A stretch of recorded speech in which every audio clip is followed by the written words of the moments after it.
Oke, assalamualaikum warahmatullahi wabarakatuh. Selamat siang semuanya. Pada pertemuan ke-15 di mata kuliah Product Development dan Inovasi, kita akan membahas mengelola proses pengembangan produk baru. Nantinya kita akan mempelajari di Innovation Valley of Death. Kemudian kita akan membahas mengenai proses new product development. Kemudian nanti kita akan mempelajari klasifikasi new product. Oke, kita langsung saja pada poin pertama, yaitu mengenai di Innovation Valley of Death. Nah, kita lihat di sini. Apa sih sebenarnya inovasi Valley of Death itu? Nah, Valley of Death itu adalah lembah kematian. Hal ini merujuk pada fasenya, fase dalam siklus pengembangan inovasi, di mana banyak proyek ataupun gagasan inovatif itu akan mengalami kesulitan. Jadi dia posisinya ada di bawah. Setelah mengalami riset, pastinya dia akan ke lembah. Turun. Turun itu adalah level investmentnya. Nah, nanti setelah ketika sudah menemukan solusi dari permasalahan, dia akan naik lagi.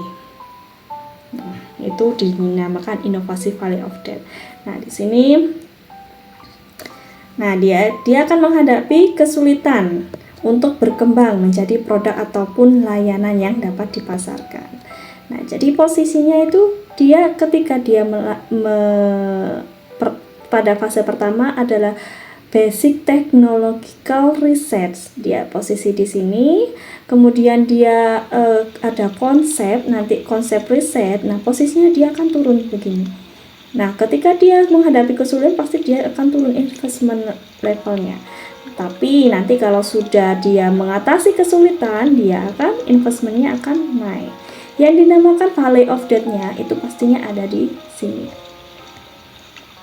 Sini adalah lembah kematian, Valley of Death ya.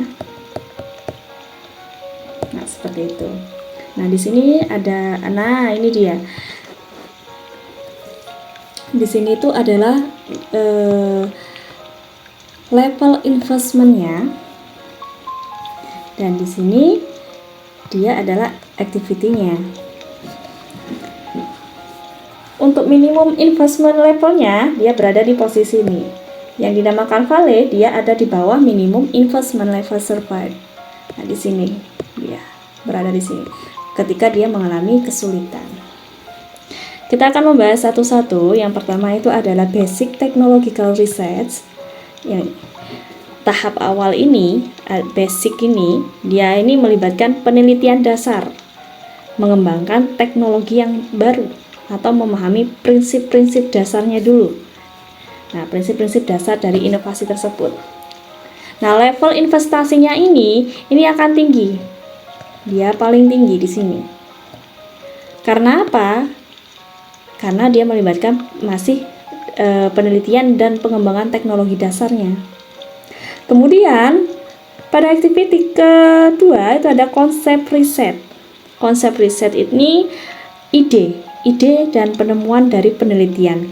Nah, dari penelitian teknologi dasar tadi yang diuji untuk memastikan konsepnya layak dan mungkin untuk mengembangkan ada pengembangan lebih lanjut.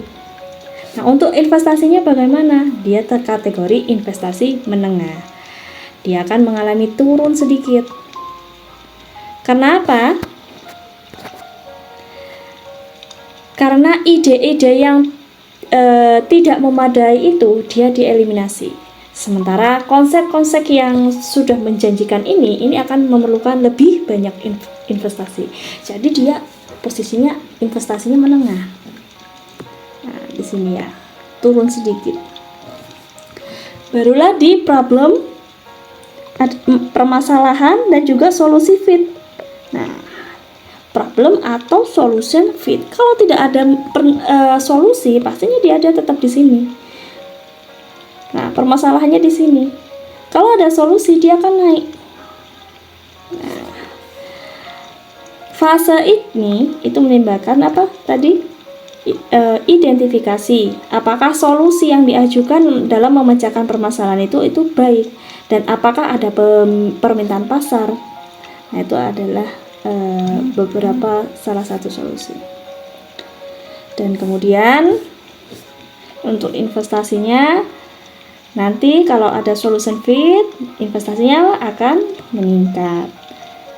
Nah, meningkat ke sini, dan dia pada fase di bisnis model dan scaling. Kalau bisnis model itu pengembangan model untuk mengkomersialkan solusinya tadi. Nah, mencakup apa? Mencakup strategi pemasaran, penentuan harga, ataupun juga strategi pendapatan. Nah, ini ada posisi di sini. Investasinya bagaimana? Investasinya itu dia meningkat kembali. Nah, karena dia sudah ada strategi, maka investasinya dia akan meningkat saat perusahaan itu menyesuaikan model bisnisnya mereka dengan peluang pasarnya tersebut. Lalu aktivitas berikutnya itu adalah adopsi, wide commercial adoption. Nah, scaling ya. Kalau scaling itu setelah kita menentukan bisnis modelnya, dan bisnis modelnya itu berhasil, itu akan fokusnya itu beralih pada pengembangan kapasitas produksinya, pengembangan distribusinya, pengembangan layanan pelanggan. Nah, ini investasinya sama ya, dia meningkat secara signifikan saat perusahaan itu telah siap untuk skala produksinya, telah siap untuk meningkatkan penetrasi pasarnya. Nah, selanjutnya itu adalah wide commercial adoptions. Inovasi itu mencapai sudah di titik ini, di titik dimana mengadopsi komersial yang luas di pasar, dan perusahaan itu mencapai titik impas. Nah, dia investasinya sudah tinggi.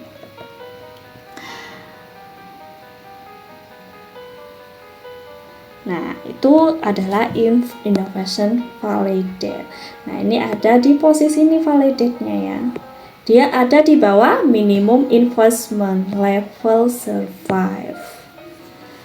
Nah, kurva ini itu mencerminkan tantangan dan juga resiko yang dihadapi oleh perusahaan, oleh proyek inovatifnya selama perjalanan mereka menuju ke komersial adopsi.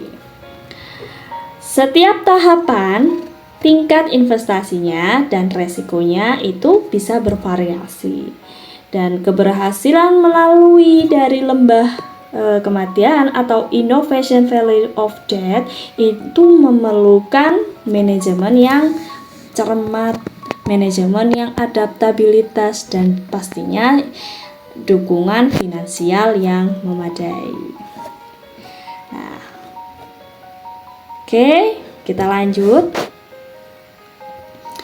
Ini adalah deskripsi ya ini. Nah, di sini ada basic teknologi riset, teman-teman bisa mempelajarinya lagi. Dan kemudian ada konsep, ada problem solution fit, business model, scaling, dan wide commercial.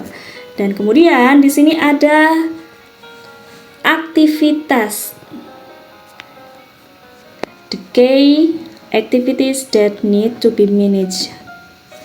Nah, ketika sampai di market perkenalan di pasar ya, market introductions, mulai dari assembly knowledge. Nah, ini ya.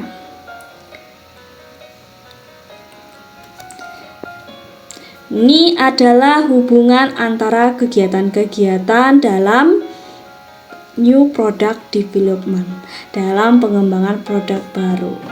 Nah, ini adalah sesuatu proses yang berkelanjutan dan melibatkan serangkaian langkah-langkah, mulai dari assembly knowledge, generating business opportunity, product concept generation, dan sampai akhirnya dia melakukan screening dan evaluations. Dan balik lagi ke strategic planning. Untuk assembly knowledge itu adalah, nah kita bahas assembly knowledge ini pengembangan produk baru yang dimulai dari pengumpulan pengetahuan tentang industri, pasar, kemudian teknologi yang terkait, nah market, pasar. Nah, tim proyek itu mengumpulkan informasi yang relevan untuk memenuhi kebutuhan pasar dan peluang inovasinya melalui dari departemen R&D-nya. Setelah itu, dia melakukan generating business opportunity. Nah, kita turun ke bawah.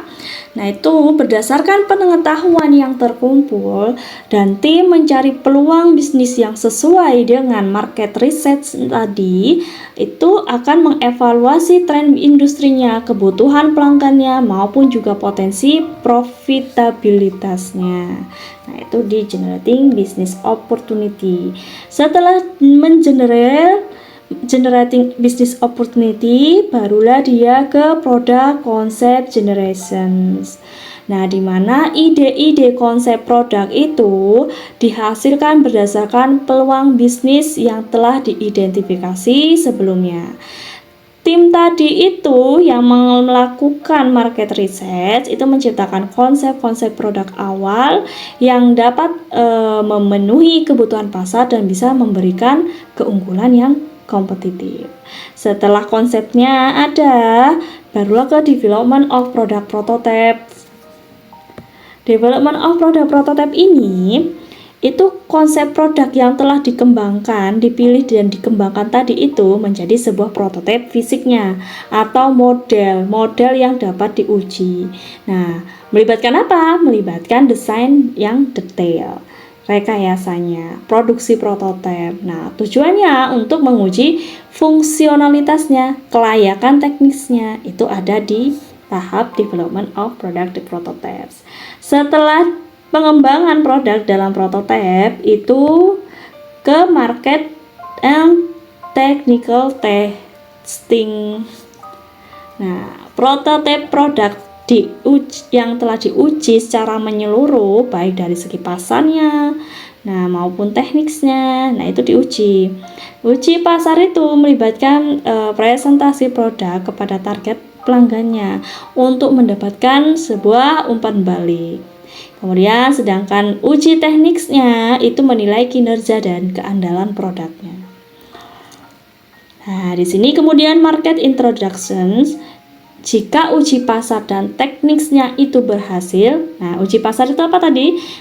Uji pasar itu dari presentasi produk kepada target pelanggan yang mendapatkan umpan balik.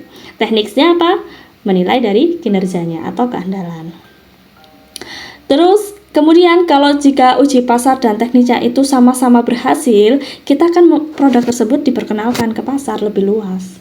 Nah, melibatkan peluncuran produk secara resmi dan pelaksanaan strategi pemasaran yang telah disiapkan sebelumnya.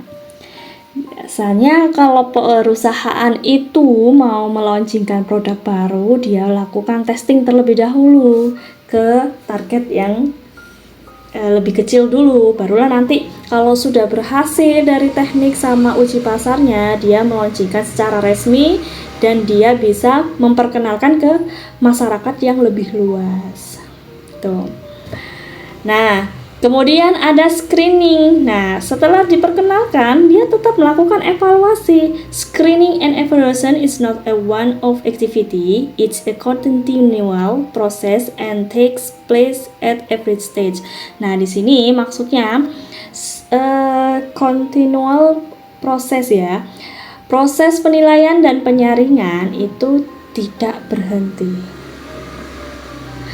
Tidak berhenti setelah peluncuran produk, dia mengevaluasi terus berlanjut selama siklus hidup produk itu. Nah, Tim yang memantau kinerja produk di pasar itu mengumpulkan umpan balik dari pelanggan dan kemudian mengidentifikasi peluang perbaikan dan perluasan produknya tersebut. Nah, akhirnya dia mengevaluasi, balik lagi ke strategic planning, apa nih yang harus diperbaiki. Dia dapat dari umpan balik. Nah, umpan baliknya misalnya ada kekurangan di fitur ini, maka dia kembali lagi ke assembly knowledge, mengumpulkan riset-riset pasar, kemudian balik lagi ke generating business opportunity. Nah, begitu seterusnya. Nah, jadi proses ini itu bersifat siklik dan iteratif. Evaluasi dan penyesuaian itu terus-menerus dilakukan untuk menanggapi suatu perubahan pasar, teknologi baru maupun juga dari umpan balik pelanggan. Hasilnya nanti hubungan antara kegiatan-kegiatan ini itu menciptakan suatu siklus yang responsif terhadap lingkungan bisnis yang selalu berubah. Seperti itu. Oke. Kita lanjutkan. Di sini ada new product development across different industry. Nah, NPD across different industry itu mengacu pada proses pengembangan produk baru yang terjadi di berbagai sektor industri. Jadi banyak sektor industri ya, baik itu makanan, elektronik, farmasi, atau minuman. Nah, itu kan NPD juga pastinya ada di berbagai sektor. Nah, ini berarti bahwa prinsip dan pendekatan itu digunakan dalam mengembangkan produk baru yang dapat bervariasi tergantung dari jenis industri atau bisnis di mana proses tersebut terjadi. Oke. Nah, ini dia ada klasifikasi produk dari berbagai industri, industrial products, farmasi industri, elektronik. Nah, ini white goods and domestic appliance industri, ada makanan dan minuman industri. Nah, di sini adalah balance of ada activity. Nah, sebentar. Nah, klasifikasi new product development dengan balance activity itu mencakup dari aspek teknologi dan juga marketing activity. Nah, ini dapat bervariasi berdasarkan jenis industrinya. Nah, ini jenis industrinya ini. Ya, jenis industri. Lalu bagaimana nih hubungnya dengan balance activity sama dengan jenis industri, kemudian ada klasifikasi new product, ada technological, ada marketing. Nah, yang pertama kita bahas mengenai industrial products. Nah, di sini kita lihat. Kalau dari grafik, dia lebih membutuhkan banyak mana nih balance-nya nih. Ya, benar sekali. Dia kalau industri produk, dia lebih balance activity-nya di posisi technical activity, kebanyakan di sini aktivitas teknologikal ya, lebih berat pada kegiatan teknologi. Pengembangan produk industri seringkali menempatkan penekanan utama pada inovasi teknologi dan juga fitur teknis. Nah, pertemuan antara teknis dengan pelanggan untuk memahami kebutuhan fungsional dan juga keandalan produk bisa menjadi fokus utama dari industrial products. Nah, ini fokusnya di technological activity dan ini masih untuk marketingnya di sini ya. Nah, kalau bagaimana dengan farmasi industri? Nah, industri farmasi itu keseimbangan antara kegiatan teknologi dan juga pemasaran. Nah, ini kan masih ada nih.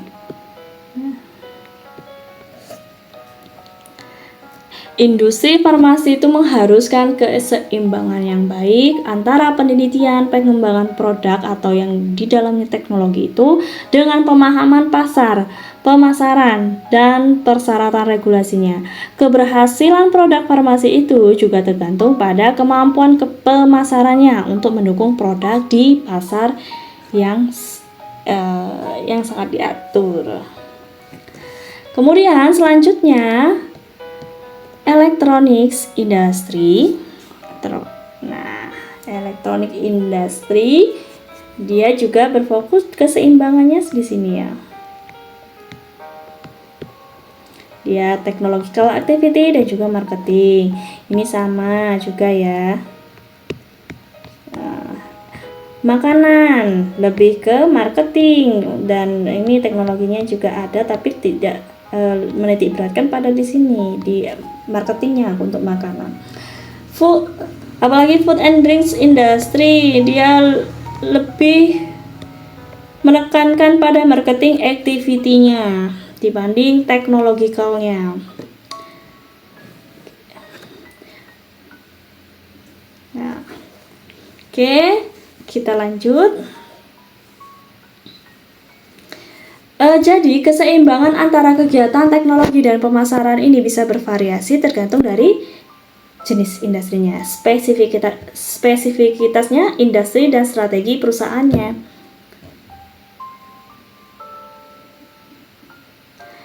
Dan juga faktor-faktor seperti kecepatan perubahan teknologi, siklus hidup produk, dan dinamika pasar itu juga harus dipertimbangkan dalam pengembangan produk baru. Oke, kita lanjut di sini. Di sini ada 2 ya. Kita lanjut di sini. Tingkat peralihan produk baru yang tinggi.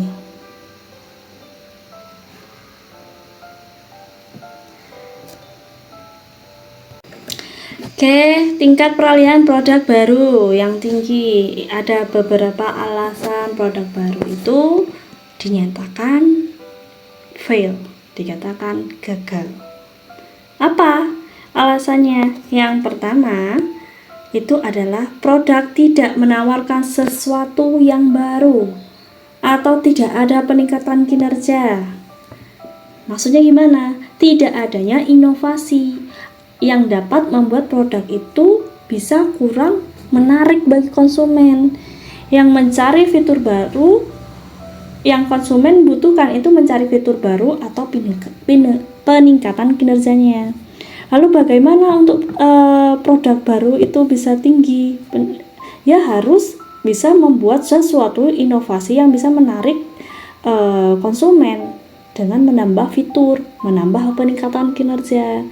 Nah, kemudian tidak menawarkan sesuatu yang baru. Nah, itu tidak memberikan nilai tambah. Nah, harusnya ketika kita melakukan new product development itu harus memberikan nilai tambah pada produk tersebut sehingga ada diferensiasi antara produk satu dengan produk 2-nya. Yang kedua, itu ada anggaran yang tidak memadai untuk mengembangkan ide. Nah, ini berkaitan dengan modal, tidak memadai untuk mengembangkan ini. Ada ide tapi tidak ada anggaran. Nah, ini adalah keterbatasan sumber daya finansial yang bisa menghambat pengembangan ide ataupun pemasaran produknya. Kemudian yang ketiga, ini ada riset pasar yang buruk, positioning, kesalahpahaman kebutuhan konsumen. Nah, ketika kita melakukan riset pasar, kemudian target kita itu salah, nah pastinya dia akan mengalami fail produk yang telah dikembangkan karena mulai dari awal survei pasarnya itu melakukan kesalahan. Nah, kesalahan itu dapat dari mana? Kurangnya pemahaman terhadap kebutuhan konsumen atau salah menempatkan posisi produk di pasar. Kesalahan itu dalam meramalkan misalnya permintaan, merancang produk sesuai dengan yang tidak sesuai dengan preferensi konsumennya. Jadi harus benar-benar memahami apa sih yang dibutuhkan dengan konsumen agar nanti ketika kita melakukan new product development itu sesuai dengan preferensi yang konsumen butuhkan. Nah, kemudian yang selanjutnya adalah kurangnya dukungan manajemen puncak. Kita ada ide nih, tapi atasan kita tidak setuju. Nah, itu juga mengalami produk tersebut NPDP itu fail.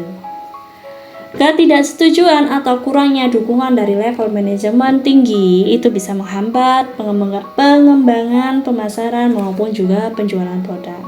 Jadi level manajemen ataupun tim R&D ataupun staf yang lainnya yang saling berhubungan dengan NPD itu harus sama-sama setuju agar ketika new product development sudah launching tapi level manajemennya tidak setuju, itu akan menghambat proses komersialisasi dari produk tersebut. Nah, kemudian selanjutnya ada tidak melibatkan pelanggan. Waduh, kalau tidak melibatkan pelanggan bagaimana riset pasarnya? Kita tidak tahu apa yang diinginkan sama pelanggannya, apa yang diinginkan untuk perubahan ataupun perbaikan dari produknya. Jadi kita kalau menginginkan kesuksesan dalam produk baru itu harus melibatkan preferensi pelanggan. Kemudian faktor-faktor yang luar biasa seperti keputusan pemerintah, misalnya undang-undang dalam pengendalian senjata api dapat berdampak serius pada produsen senjata api baru. Nah, ini mengenai produk senjata api ya. Nah, kemudian sebentar.